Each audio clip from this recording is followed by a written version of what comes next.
ياسين والقرآن الحكيم إنك لمن المرسلين على صراط مستقيم تنزيل العزيز الرحيم لتنذر قوما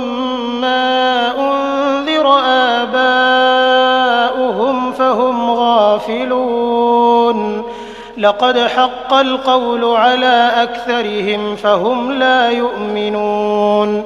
إنا جعلنا في أعناقهم أغلالا فهي إلى الأذقان فهم مقمحون وجعلنا من بين أيديهم سدا